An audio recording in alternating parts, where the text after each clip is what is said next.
목사이자 변정전도연구소의 소장으로 사역하고 계시는 안한균 목사님이 강의해 주시는데요. 과학과 신앙 어떻게 볼 것인가 라는 제목으로 강의를 하겠습니다. 안한균 목사님은 우리 본 컨퍼런스를 공동 주최하고 있는 분이십니다. 안 목사님은 미국에 있는 플러 신학교에서 MDB 목회학 석사를 받으시고 플러 선교 대학원에서 변정 전도로 이 목회학 박사학위를 받으셨습니다. 그리고 안 목사님 쓰신 책은 하나님은 정말 어디 계시는가, 변정의 달인, 당신에게 가장 좋은 소식, 트위터에서 만난 예수 등 여러 가지 책들이 있습니다. 여러분 강의 중간중간에 뒤에 가시면 이제 그 책을 저렴한 가격으로 구입할 수 있습니다. 그리고 오늘 안한규 목사님 나와서 귀한 강의해 주실 텐데요. 우리 환영의 박수 한번 하겠습니다. 예, 박수 하겠습니다.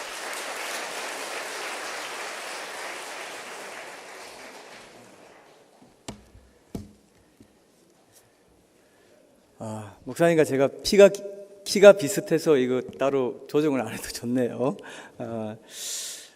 반갑습니다. 전 변정전도연구소를 이제 시작해서 그 첫 해에 우리 목사님과 만나서, 그러니까 한 7년 전이네요. 목사님과 만나서 같이 이 컨퍼런스를 시작하게 됐고요. 지금까지 정말 한결같이 매년 한 번씩 이렇게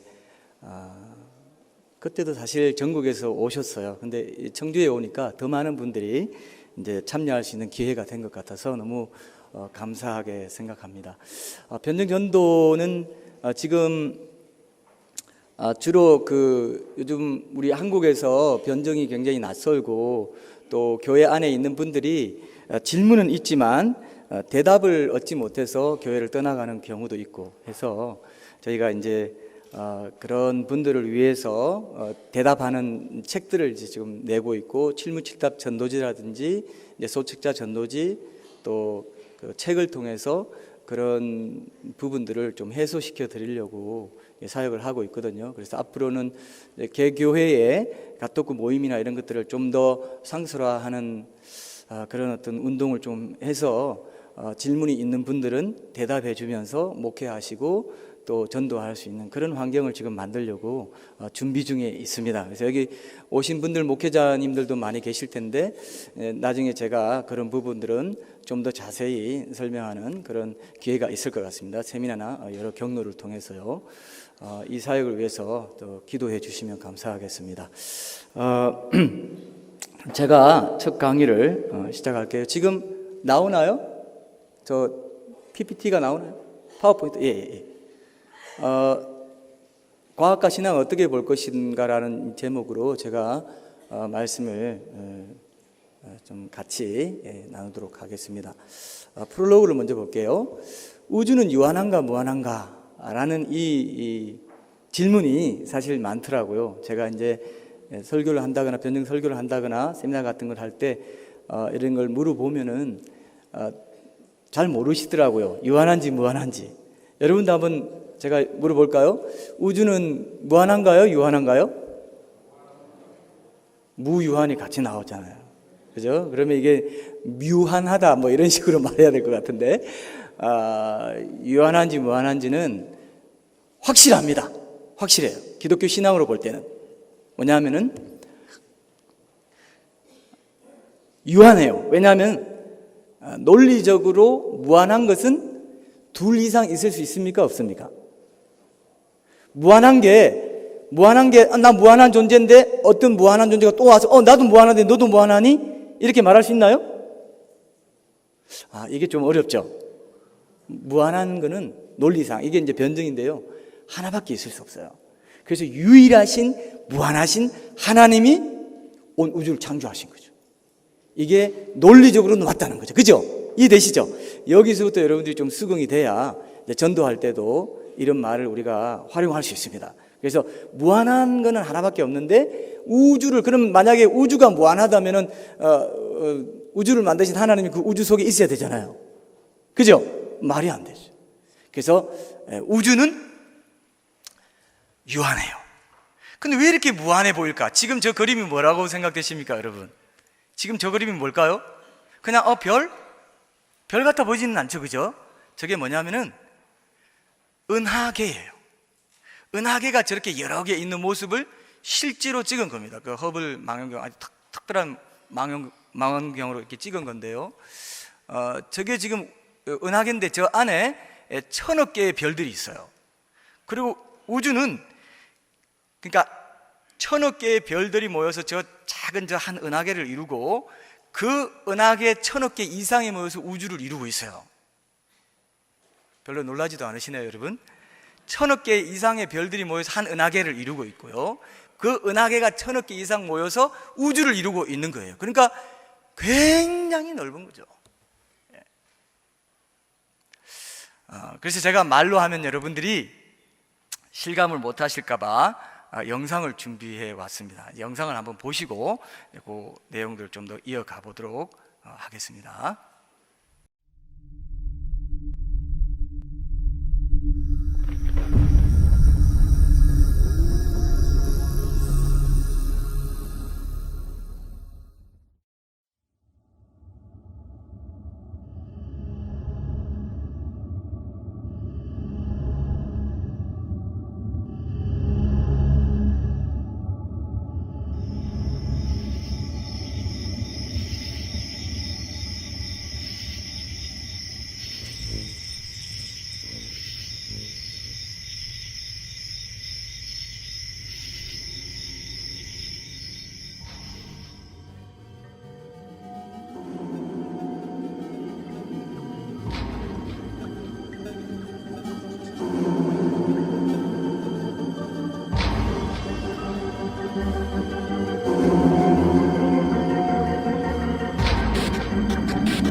항성과 행성이 다르죠. 항성은 자체적으로 빛을 내는 걸 말하는 거, 태양처럼요. 행성은 그 항성 주위를 도는 자체적으로는 빛을 안 내는 것이 행성입니다. 그래서 우리 지구는 행성이 플래닛이라고 하죠. 원래 스타는 항성을 말합니다. 자체적으로 빛과 열을 내는 그 별을 말합니다. 태양계의 수금지와 목표 천여 명이 있잖아요, 그죠? 지금 그 행성들을 보여주고 있습니다. 제가 나레이트가 됐네요. 행성이고 그 다음에 이제 지구죠. 크기로 보면 저렇다는 거죠.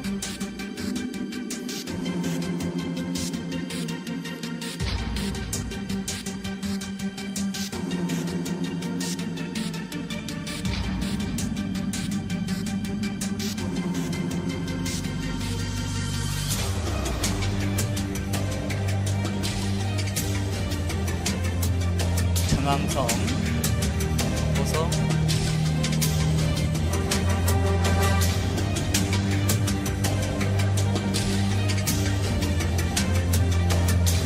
가장 작은 별. 그러니까 항성으로서는 가장 작은 별이 저거라는 거죠. 행성으로서는 가장 큰 행성이 이거라는 겁니다. 그러니까 플래닛으로는 제일 큰 거라는 거죠. 그 다음부터는 이제 항성이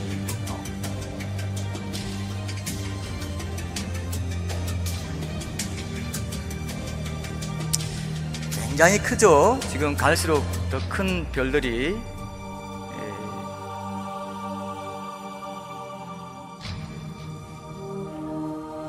크기를 가늠하시면서 보시면 더 실감이 나실 겁니다. 지구는 얼마나 작은지 몰라요, 사실. 전 우주에 비하면.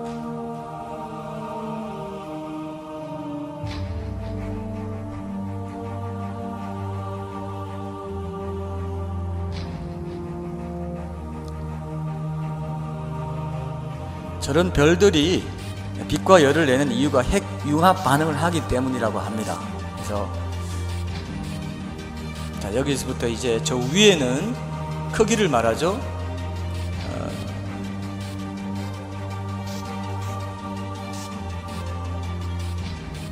광일이라는 것은 빛이 1일 동안 가는 거리입니다. 광일, 일광일 하면 빛이 1일 동안. 근데 이 빛은 1초에 지구를 7바퀴 반 돌아요. 1초에. 그러면 이 빛이 1일 동안 간다면 얼마나 먼 거리겠어요? 그죠? 굉장하죠? 엄청난 크기입니다. 우주가 너무너무 커요.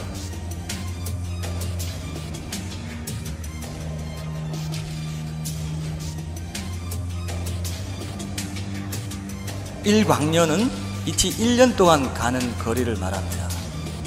자, 이렇게 많은 별들이 이런 먼 거리를 사이에 두고 떨어져 있습니다.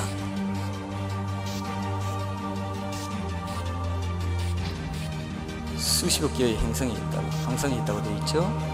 대부분의 항성이 행성을 거느리고 있습니다. 자, 이게 우리 태양계가 속해 있는 은하계예요.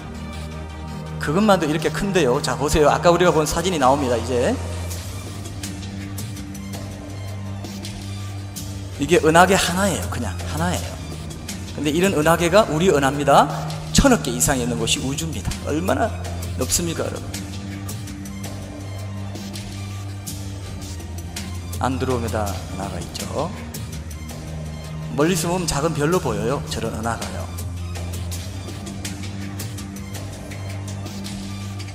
자, 아까 우리가 본 사진이 이 사진입니다. 자, 저 속에 이 콩알보다 더 작은 지구가 있고 그 지구에 우리가 있어요.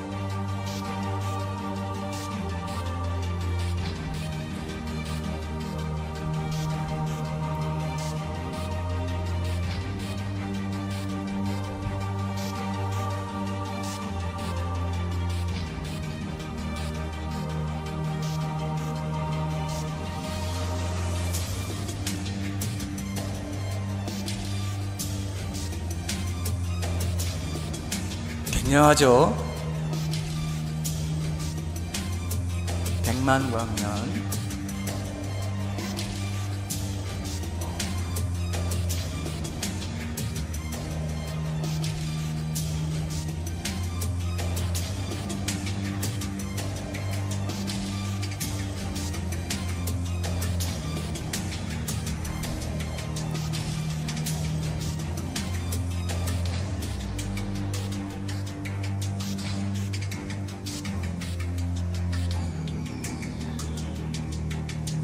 요즘 나오는 이제 다중우주론, 멀티버스라고 해서 이런 얘기까지 나오는데, 이건 이제 증거는 없지만 과학계에서는 이 얘기까지도 하고 있습니다.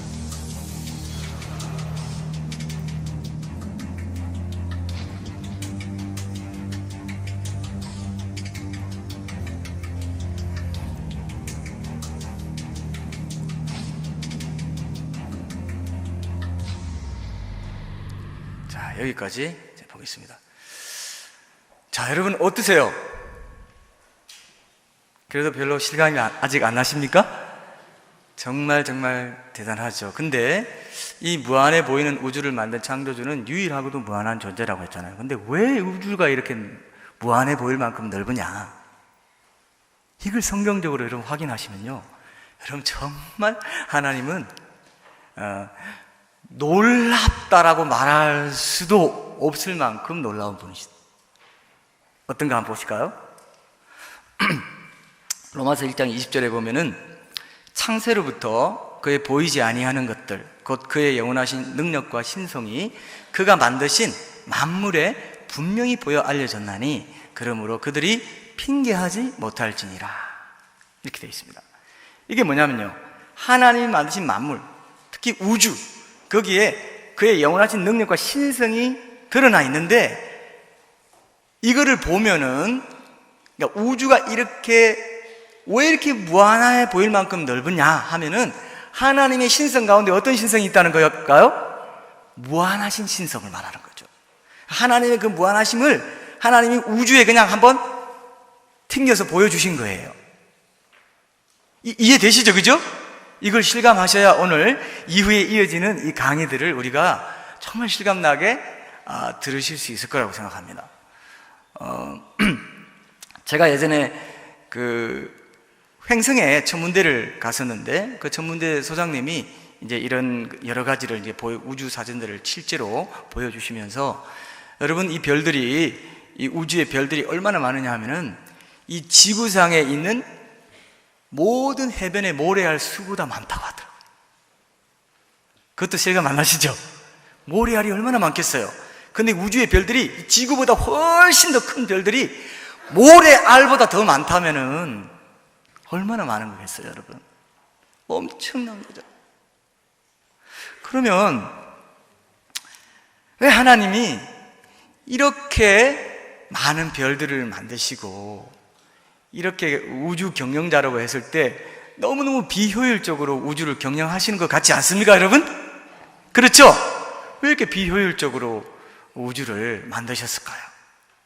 예수님이 그렇게, 마가복음 8장에 보면 예수님이 사람이 온 천하를 얻고도 자기 목숨을 잃으면 아무 유익이 없다 했죠. 온 천하, 온 우주보다 누가 더 중요하다고요? 한 목숨, 하나님의 형성을 가진 한 생명, 그 영혼이 더 귀하다는 거죠. 그래서 저는 이렇게 묵상을 해봤습니다. 이렇게 무한해 보일 만큼 넓은 이유는 이렇게 작은 지구에 생명이 있게 하기 위해서 하나님이 이 우주를 만드셨는데, 미세 조정이나 뭐 이런 얘기는 이제 다 교수님들이 해주실 거예요. 근데 자, 보세요. 왜 이렇게 무한해 보이는 우주를 만들고 정말 하나님의 형상을 가진 천하보다 더 귀한 생명 한 사람 한 사람은 이 지구 이렇게 작은, 정말 깨알보다 더 작은 곳에 두셨을까? 제가 묵상을 해보니까 그만큼 하나님이 이 생명 하나하나를 귀하게 보신다는 뜻이 있더라고요. 맞습니까, 여러분? 와, 제가 그때 너무 가슴이 벅차가지고요. 와, 그렇구나. 왜냐하면요, 우주의 별들이 이렇게 많아도 그 별들은, 우주가 이렇게 넓고 이렇게 아름답고 모든 엄청나게 많은 별들이, 수천억 개 되는 별들이 다 자기 궤도를 지키면서 다 돌고 있는 이 모든 항성마다 행성이 돌고, 예? 우리 지구에 이렇게 달이 있는 것처럼, 태양에 이렇게 행성들이 있는 것처럼 다 정교하게 다 만들어 놓고, 하나님은요, 시편 147편에 보면은 그 모든 별들을 수요대로 지으시고 그 모든 별들을 그 이름대로 부르신다고 했어요. 이름을 하나님이 다 붙여놨어요. 여러분들 다 이름 있죠? 여러분도 어떻게 보면 스타라고 해봅시다. 스타. 한 사람 한 사람마다 스타입니다. 주인공, 이 우주의 주인공은 나예요. 어떻게 보면. 왜냐하면 나도 하나님의 형상을 가지고 지어졌기 때문에 하나인 존재로 살기 때문에 하나님이 항상 나랑 1대1로 만나세요. 맞습니까, 여러분? 아무리 많아도 하나님은 군중으로 만나지 않습니다. 이렇게 많은 분들이 예배 드릴 때도 도매금으로 너희들 다 나 예배해 이렇게 안 하십니다. 한 사람 한 사람과 만나시는 거죠. 그래서 예수님도 나 한 사람을 위해서 돌아가시는 거죠.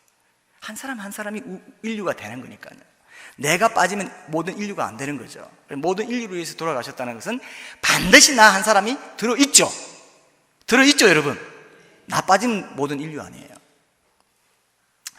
그래서 우리 하나님께서 왜 이렇게 귀하게 보셨냐 하면요, 그렇게 별들이 많아도 그 별들은 하나님의 위대하심을 알아보는 이성이 없어요.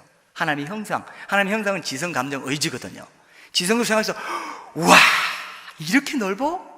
이렇게 대단해? 우주가? 이거를 지으신 분은 굉장하신 분이다. 경이감을 가지고 예배할 수 있도록, 워십이란 게 워십이에요. 그렇게 경계만할 분으로 알아보는 그것이 예배거든요. 그렇죠? 예배 드릴 때마다 이거 생각하셔야 됩니다. 우리 하나님은, 내가 예배하는 이 하나님은 엄청나게 위대하신 분이다. 이 생각할 때마다 정말 참 너무 저는 가슴이 벅찹니다. 지구란 것이, 여러분, 지구란 것이 둥근 그 원형에 엄청난 바닷물이 거꾸로 붙어 있어요. 그리고 그 바닷물 밑으로 수만 톤 되는 유조선이 다니는 곳이 지구입니다. 그래서 하나님을 안 믿는 분들이 이렇게 말합니다. 아이고, 어떻게 그렇게 만들 수 있어? 사람을 어떻게 만들 수 있어? 이렇게 얘기합니다. 근데 보세요, 지구라는 존재 자체가 이미 기적적이에요. 맞습니까, 여러분? 이미 기적적인 곳에 살고 있고 나도 기적적인 존재예요. 이미 어떻게 정자와 난자가 만나서 수정란이 돼가지고 이런 정교한 몸이 만들어집니까? 하나님이 다 그걸 만들어 놓으시고 지금도 창조하고 계시는 분이시기 때문에, 그렇죠? 우리가 존재하게 된 거죠. 그래서 수성이라든지 옛날에 물이 있었던 흔적 하나만 발견돼도 굉장한 것처럼 생명체라도 발견한 것처럼 난리를 피우잖아요.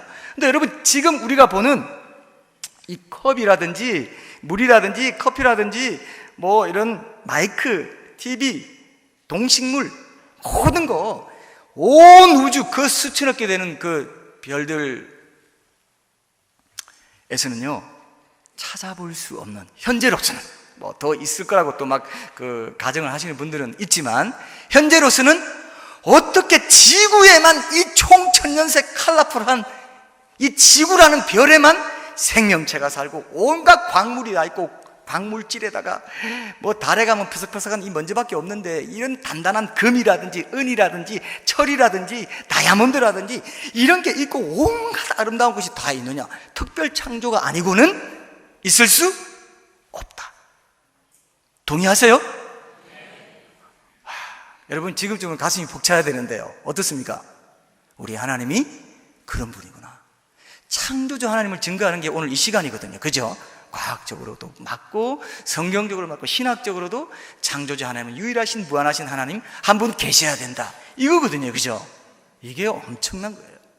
이런 분을 힌두교에서 찾아보려고 해도 없습니다. 거기는 다 범신론적인 하나님이에요. 태양신, 바다신, 땅신, 다 이미 하나님이 만들어 놓은 것을 신으로 여기는데, 그 신이, 자연세계 속에 있는 신이 초월적으로 자연세계를 만들 수 있을까요? 없겠죠? 하나님은 그것을 초월해 있어야 된다는 게 논리적으로 합당하지 않습니까? 합리적으로 볼 때 힌두교에는 창조주 신이 없다, 이렇게 볼 수 있어요. 저는 다 그런 걸 연구를 많이 해봤는데요, 불교는 원래 또 무신론입니다.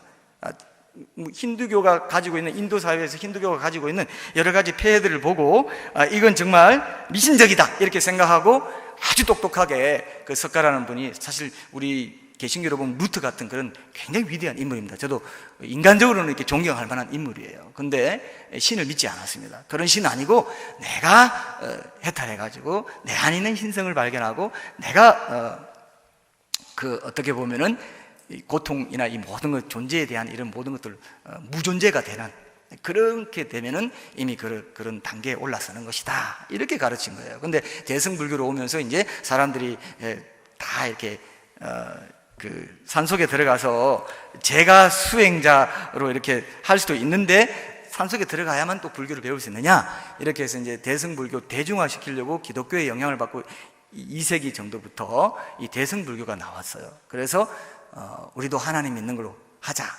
부처를 신격화하자 해가지고 부처님을 신으로 이렇게 신격화시킨 게 대승불교고, 그것이 한국, 일본, 중국에 온 것이고, 지금도 소승불교, 원래 석가가 가르친 무신론적인 불교는 지금도 뭐 버마라든지 이런 그 동남아시아 나라에 다 소승불교예요.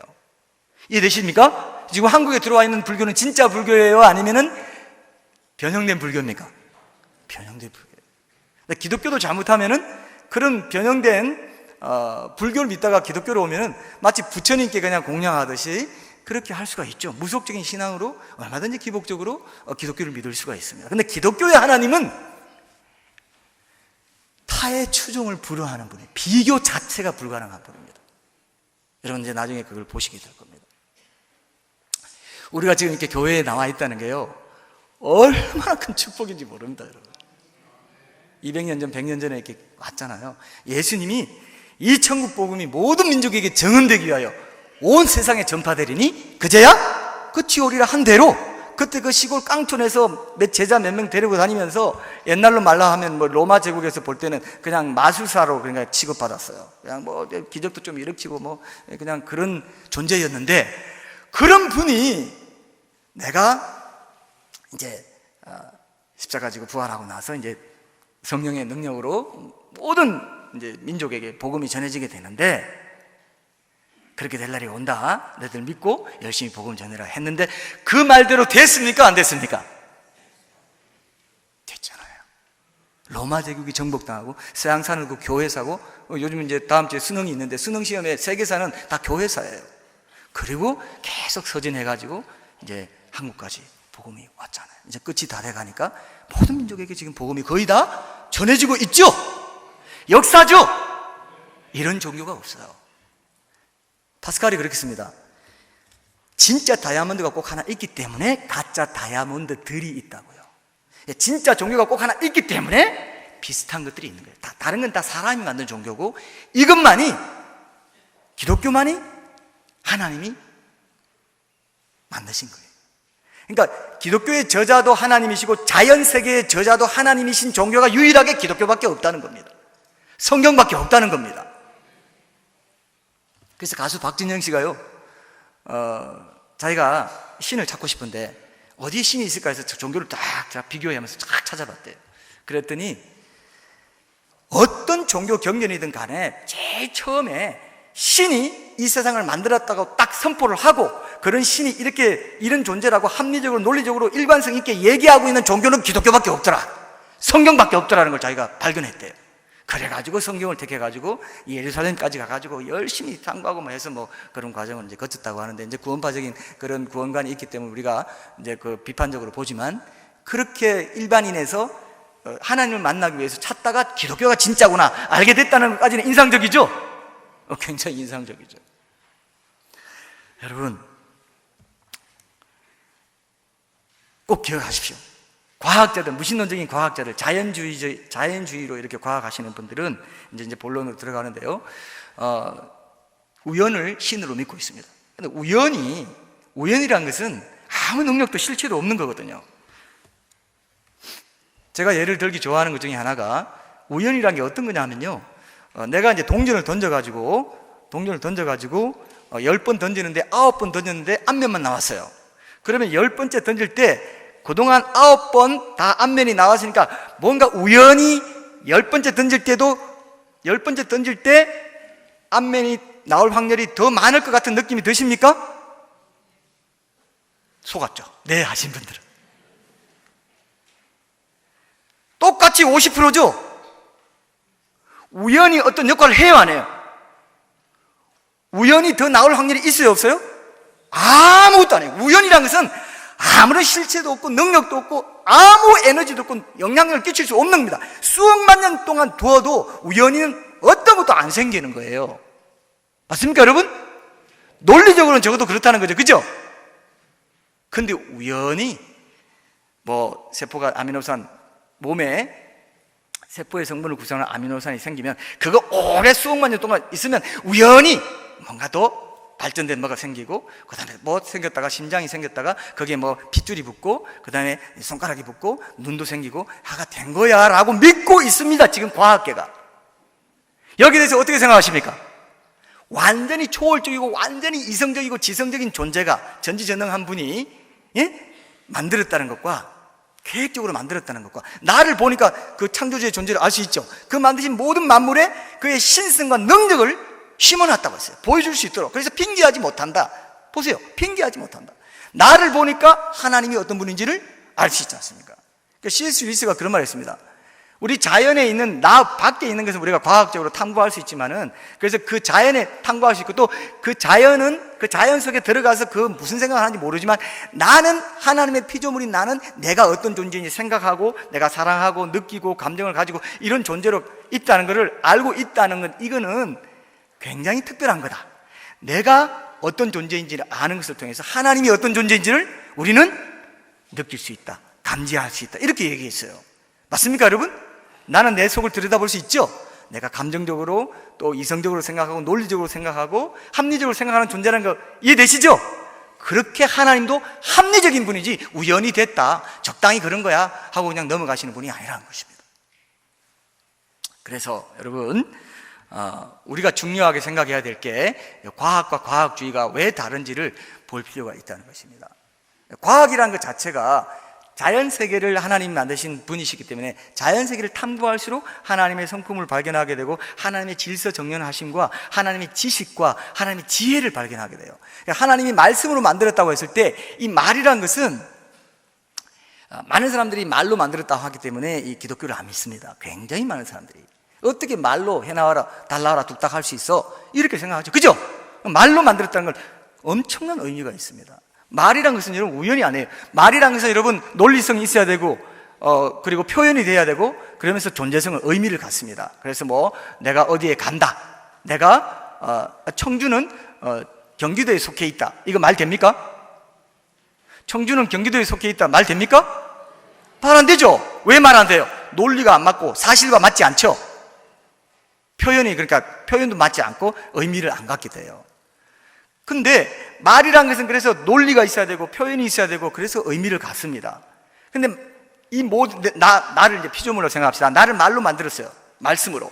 그 말씀이란 게 논리 있게 만들었다는 것이고, 그래서 표현이 됐고, 이 손가락 5개 있는 것처럼 딱 쥘 수 있도록 이렇게 하지 않고 이렇게 만든 거는 논리성이 있고, 그래서 표현이 있고, 뭔가 질 수 있는 손의 기능을 나타내는 의미를 갖게 되는 거죠. 그죠? 이 말로 만들었다는 것은 이렇게 논리 정연하다는 것입니다. 그래서 피조물의 특성과 말의 특성이 똑같아요. 그리고 말이란 것은 권위를 나타냅니다. 자녀가 부모 말 들어야 되죠. 내가 팀장으로서 내일까지 뭐 조사해서 김 대리는 여기 조사 자료 올려놔라 하면 내 말만 했는데 그대로 돼요, 안 돼요? 그대로 됩니까, 안 됩니까? 말의 권위가 실제로 우리 일상 속에서도 나타나죠. 그 권위가 있다는 것이고 하나님의 존재를 드러낸다는 것이고, 말은 또 에너지입니다. 우리가 생각만 해도, 공부만 해도 칼로리를 보충해주고 그 에너지를 보충해줘야 되는 것처럼, 말이란 건 이 생각에서 나오면서 이 에너지가 나가는 거거든요.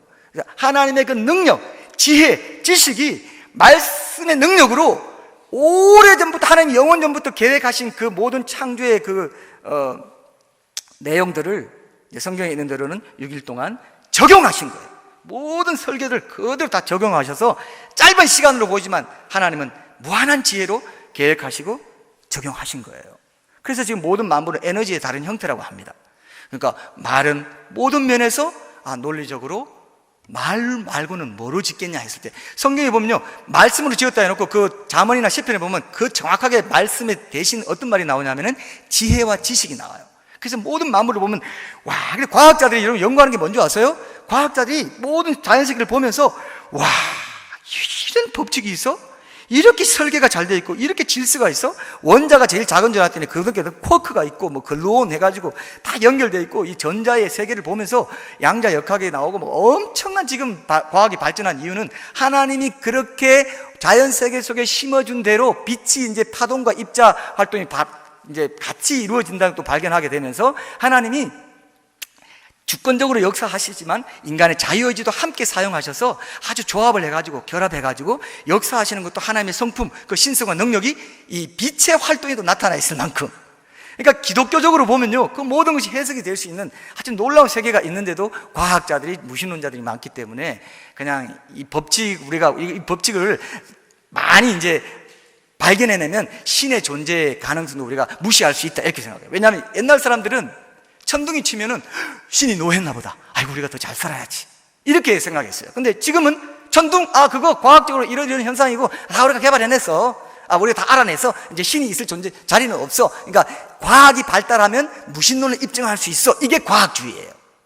과학으로 못 밝혀내는 것은 없어. 이해되시죠? 그러나 여러분, 과학이 뭡니까? 과학은 어떻게 해요? 이 우주가 어떻게 존재하는지, 어떤 질서를 가지고 법칙을 가지고 존재하는지를 밝혀내고 그걸 잘 응용해가지고 의학이라든지 천문학이라든지 우리 몸도 암도 고치고 의학도요 발견해내는 것밖에 없어요. 그죠? 어떤 존재로 이 몸이 존재하는지를 발견해내는 것밖에 없지 그들이 뭔가 새롭게 만들어내는 게 아니에요. 계속 발견합니다. 혈관에 보니까 이런 게 있네? 모세혈관이라는 게 있네? 그리고 이런 게 있네? 계속 발견해내는 겁니다. 그래서 약도 발견해내고 약도 결국은 땅에 있는 거, 흙으로 지었다는 것처럼 흙에 새로운 흙으로 약을 만들어가지고 이 고장난 흙을 고치는 거예요. 약도, 연고나 이런 것도요. 이미 하나님이 땅과 우리 몸은 그 요소가 같다고 합니다. 무기질이고 우리는 유기질이지만 하나님이 흙으로 만드신 이제 생기를 불어넣으면서 이제 유기질이 되고 생명체, 유기적인 존재가 된 게 다르지만은 어쨌든 굉장히 여러분 이거를 같이 보시지 않으면 결국 무신론적인 자연주의로 넘어갈 수밖에 없어요. 우리 다음 세대들이 창조를 안 믿습니다. 하나님 그 뭐 말로 지었다고 말도 안 되는 거 생각도 해보지 않고 이 과학주의가 지금 덕세하고 있고 거의 이데올로기화 되어 있기 때문에 지금 이 기독교는 유일하게 인격적인 창조주 하나님을 모시고 있는 이 기독교가 성경도 가지고 있고 창세기도 있고 하기 때문에 어떻게 잘 연결해서 이 무신론적인 과학주의 시대에 우리가 창조주 하나님을 잘 전할 것인가 하는 것은 굉장히 중요한 문제겠죠. 창조는요 기독교 복음의 가장 핵심되는 겁니다. 창조가 없으면 창조 타락 구속 기독교 세계관이 다 무너져요.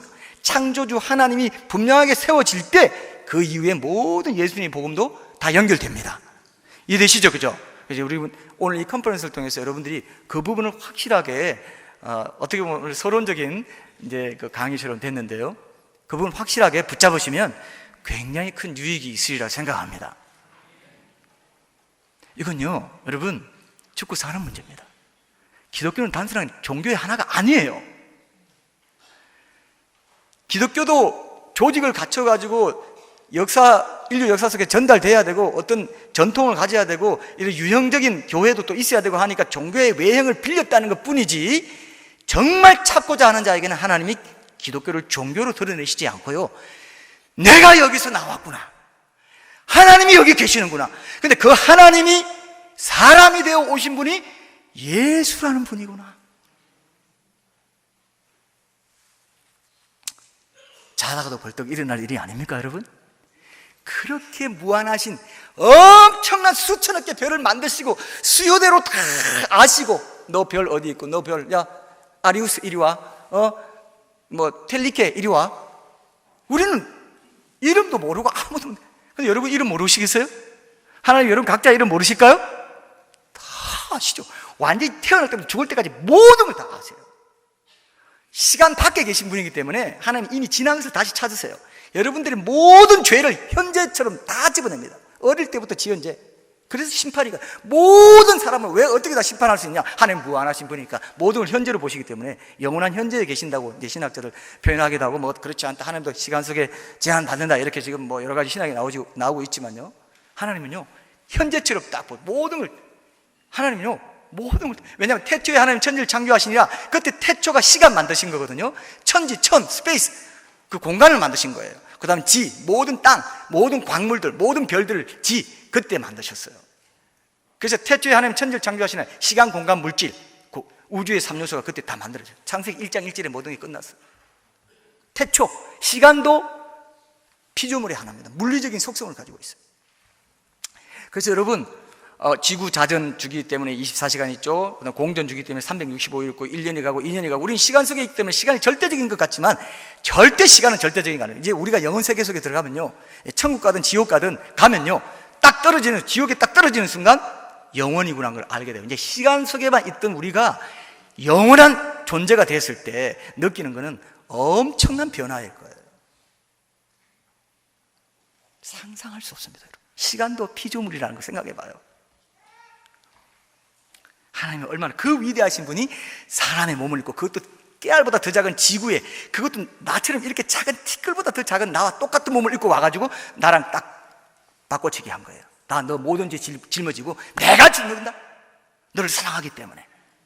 영혼 세계에 같이 살고 싶어서. 그게 기독교예요. 이렇게 가르치는 데가 없습니다. 근데 이 기독교를 종교로 알고 있고, 교회 가든지 사찰 가든지 불교 가든지, 이게 기독교인이 있다가 교회 떠난 사람이 불교로 개종하기도 하고, 하나님 못 만난 거예요. 그러니까 이게 안타까워서 변형전도를 하는 거죠. 그리고 박용준 목사님도 계속 이 컨퍼런스를 통해서 부르심받은 사명을 이제 청교회까지 와서 이렇게 하고 있다는 게 너무 정말 감사하게 생각합니다. 자, 그래서 신앙은 왜입니다. 왜 우리가 여기 존재하는지.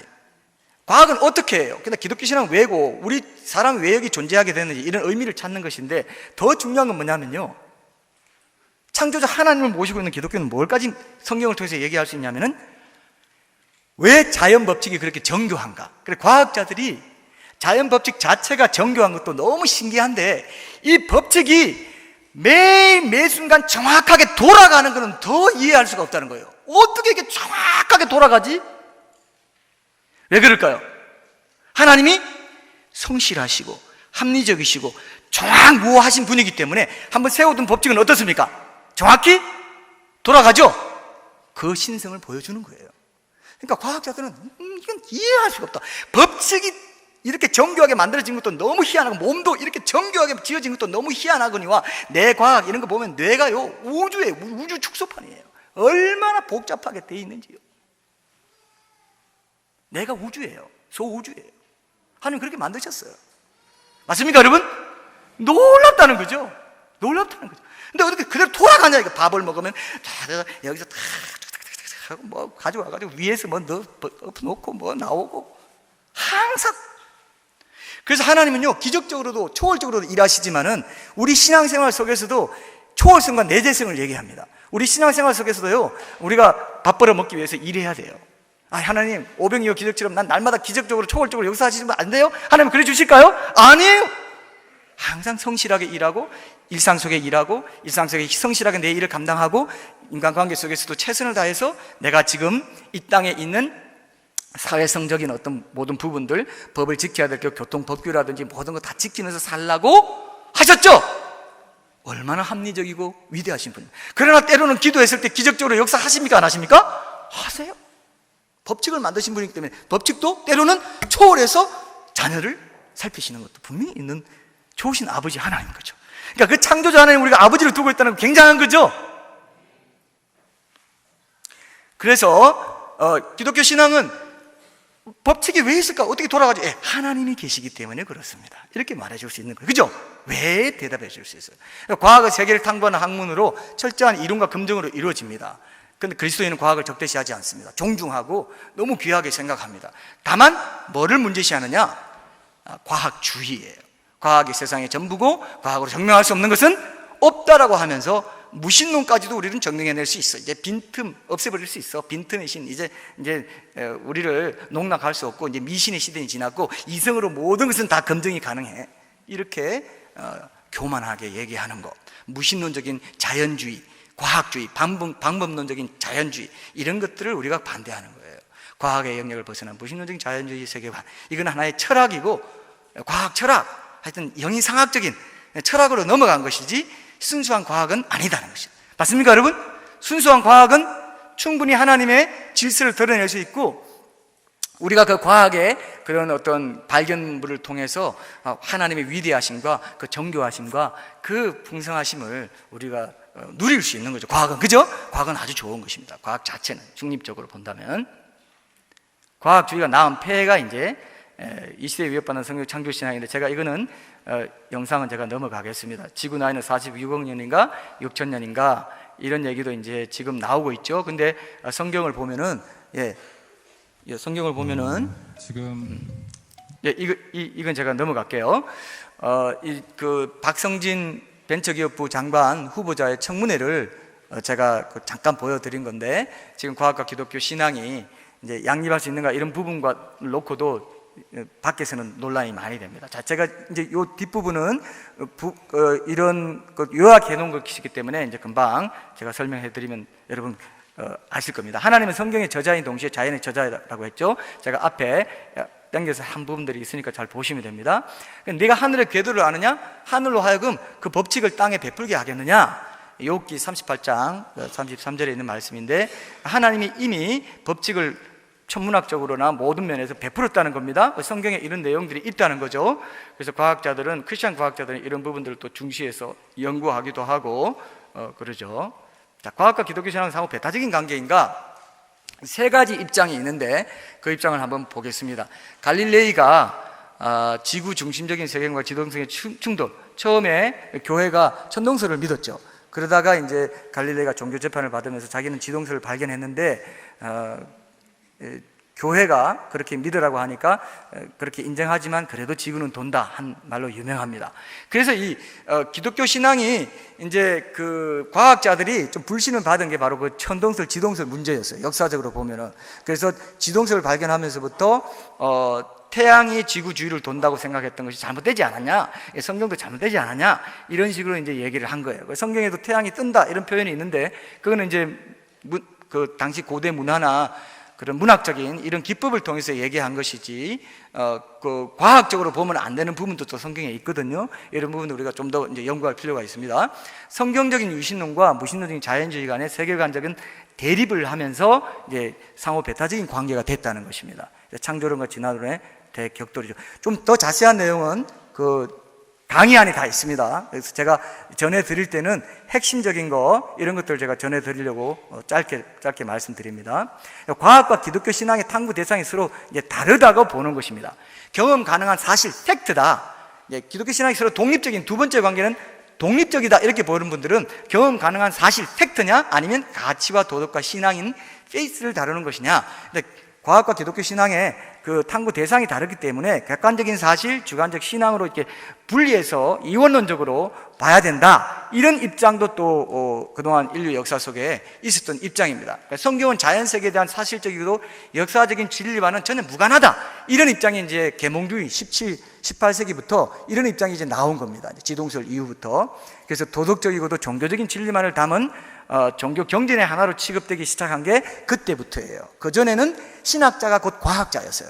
신학자가 성경에 있는 하나님의 그 창조 세계를 같이 연구해야 된다, 신학도 연구하면서 과학도 통한다, 이렇게 통합적으로 보는 면이 있다면, 이후부터는 이제 지동설 이후부터는 이제 그 과학에 의해서 기독교가 불신을 받게 되는 그런 역사가 있습니다. 이것도 알아두시면 과학과 신앙의 관계를 아시는데 도움이 되시겠죠?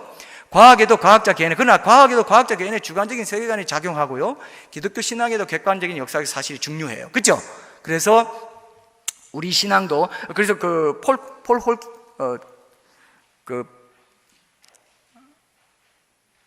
폴킹 혼이란 분이 쓰신 그 책에 보면은, 커크하우스 기독교에 보면은 과학과 의견이 섞여 있다. 과학자도 자기 의견을 가지고 자기 가치관을 가지고 과학적인 발견을 해석한다, 이렇게 얘기해요. 주관적인 게 들어가죠, 그죠?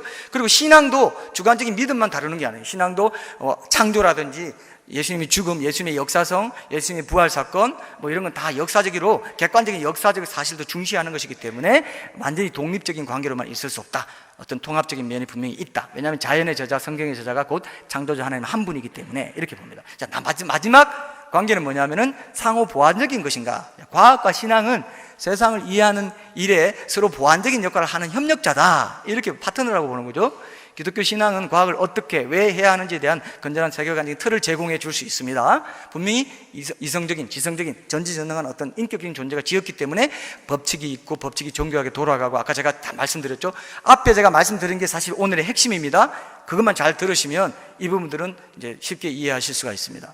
과학은 자연 세계에 대한 최선의 설명으로 하나님의 위대하심을 더 분명하게 이제 보여주죠. 그래서 과학의 어떤 발견을 통해서 하나님의 위대하심, 정교하심을 우리가 더 깊이 깨닫게 되고 경외하게 되고 또 예배하게 되는 게 있습니다. 참된 과학과 무신론적인 과학은 구별해야 된다는 것이죠. 아까 말씀드렸죠.